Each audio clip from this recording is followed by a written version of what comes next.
Pernah ada ulama fatwa MUI menurunkan fatwa mengucap selamat Natal haram. Haram itu artinya apa? Dosa. Penuh saya punya handphone ditanya oleh jamaah seluruh Indonesia, betulkah itu Ustaz? Menyebut selamat Natal itu haram? Enggak, saya bilang enggak. Siapa bilang itu? Ini ada turun fatwa menyebut selamat Natal haram. Enggak.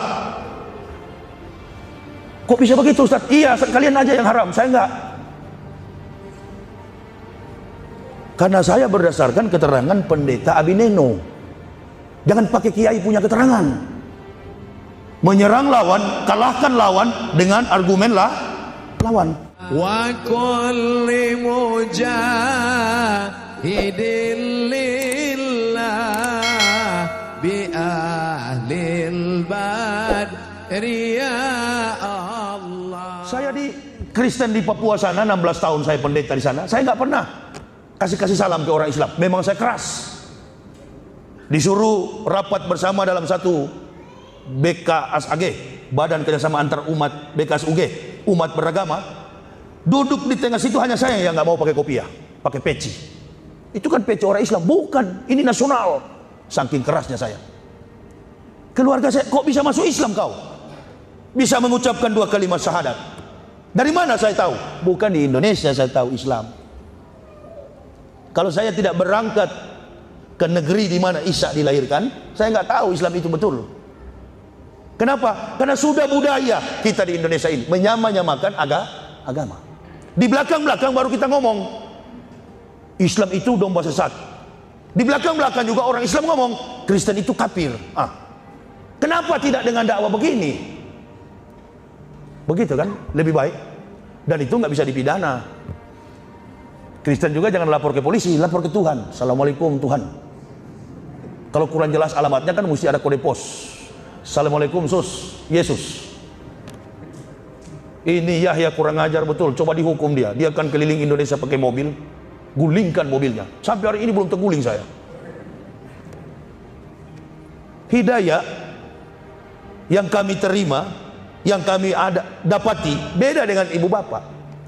Kami pelajari detil-detilnya, sedetil-detilnya, terangkan kepada manusia tentang kebenaran Islam, dan tidak akan ibu bapak pahami Islam kalau tidak memahami Nabi Isa alaihissalam.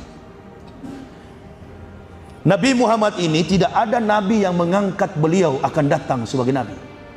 Satu-satunya nabi yang tertulis dalam Bible Kristen maupun Quran Al-Quran adalah Nabi Isa alaihissalam. Makanya tadi saya katakan Al-Quran sudah ada sebelum Nabi Muhammad datang. Buktinya apa yang disampaikan oleh Nabi Isa semuanya tertulis sampai hari ini.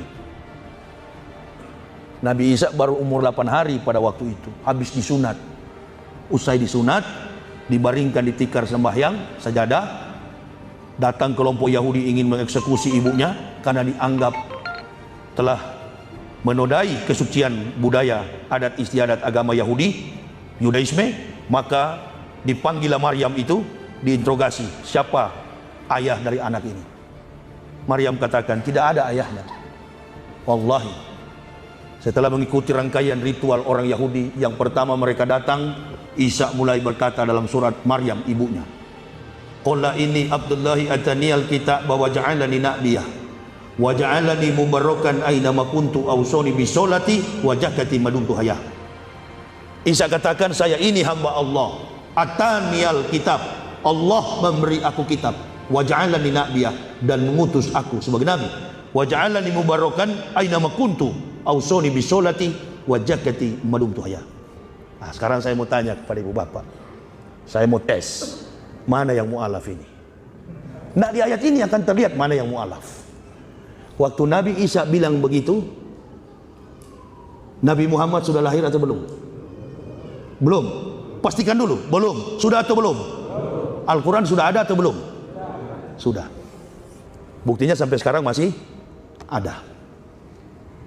Jarak antara Nabi Muhammad dengan Nabi Isa 576 tahun. Al-Masih dalam bahasa aslinya Yesus Hamasya, dilahirkan 6 sebelum Masehi, Muhammad 20 April tahun 571. Waktu Isa menyampaikan ini, Rasulullah Shallallahu Alaihi Wasallam belum lahir.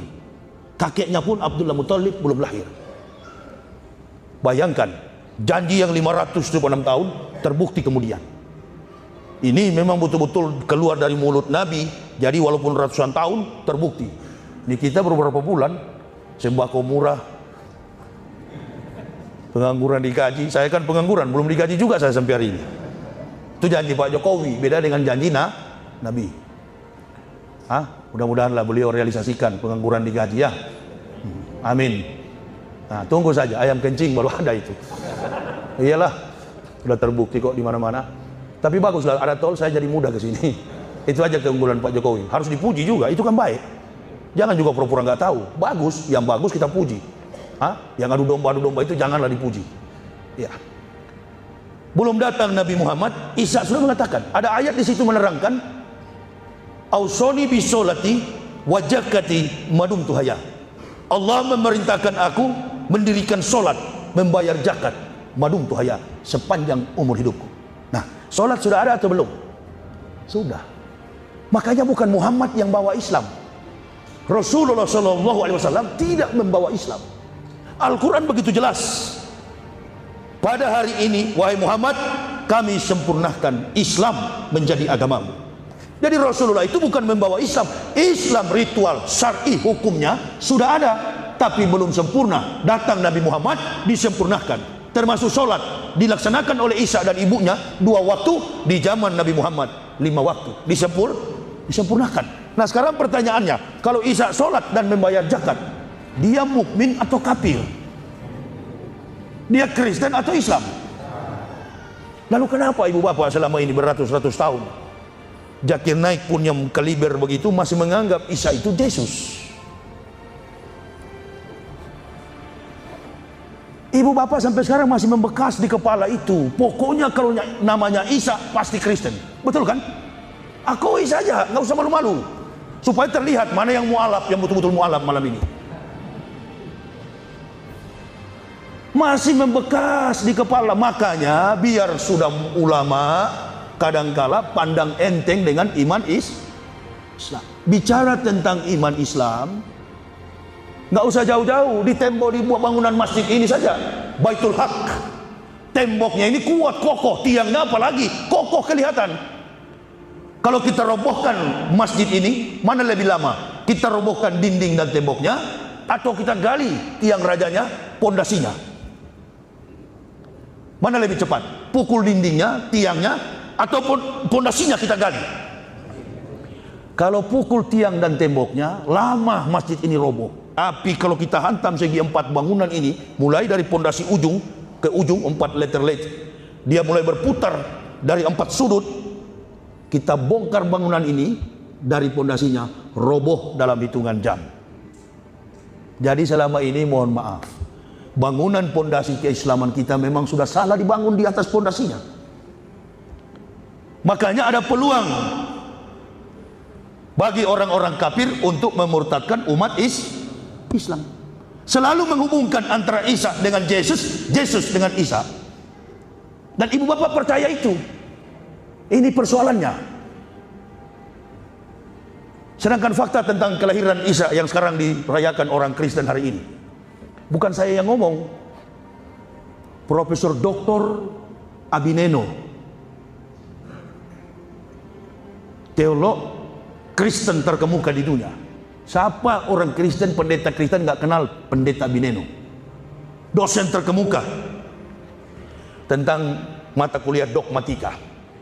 Dia mengatakan sampai hari ini kami tidak tahu secara persis tanggal, bulan dan tahun berapakah Yesus itu dilahirkan. Tahun 2016 pernah ada ulama fatwa MUI menurunkan fatwa mengucap selamat Natal haram. Haram itu artinya apa? Dosa. Penuh saya punya handphone ditanya oleh jamaah seluruh Indonesia, betulkah itu Ustaz? Menyebut selamat Natal itu haram? Enggak, saya bilang enggak. Siapa bilang itu? Ini ada turun fatwa menyebut selamat Natal haram. Enggak. Kok bisa begitu Ustaz? Iya, kalian aja yang haram, saya enggak. Karena saya berdasarkan keterangan pendeta Abineno. Jangan pakai kiai punya keterangan. Menyerang lawan, kalahkan lawan dengan argumen lawan. Ibu bapak bilang, ini Al-Quran bilang kul huwallahu ahad, Allahu samad, lam yalid walam yulad walam yakul lahu kufuwan ahad. Bilang sama orang Kristen, Tuhan tidak beranak. Orang Kristen kan bantah, ya memang tidak. Yang tergantung di kayu salib itu bukanlah Tuhan manusia. Yang kami imani sebagai orang Kristen, keilahian Yesus yang bersembunyi di balik manusia tersalib. Mau jawab apa ente? Oh, ini kamuflase kafir ini di kepala saya luar biasa, saya tahu semua. Oleh karena itu Bapak Ibu harus menguasai sejarah. No history, no truth. Tanpa sejarah tidak ada kebenaran. Lupakah kita dulu tahun 2009 ada orang Surabaya yang mengaku pahlawan Supriyadi. Orangnya kurus, berkacamata. Geger Indonesia dihadirkan di depan publik. Ada yang percaya, setengah percaya, dan tidak percaya. Dia mengatakan bahwa dia adalah pahlawan Supriyadi. Lalu dipanggil, diinterogasi. Betul Anda seorang pahlawan Supriyadi? Diperiksa secara forensik. Tulang, urat, dagingnya ketahuan dia bukan Supriyadi. Karena sejarah selalu meninggalkan jejak usia.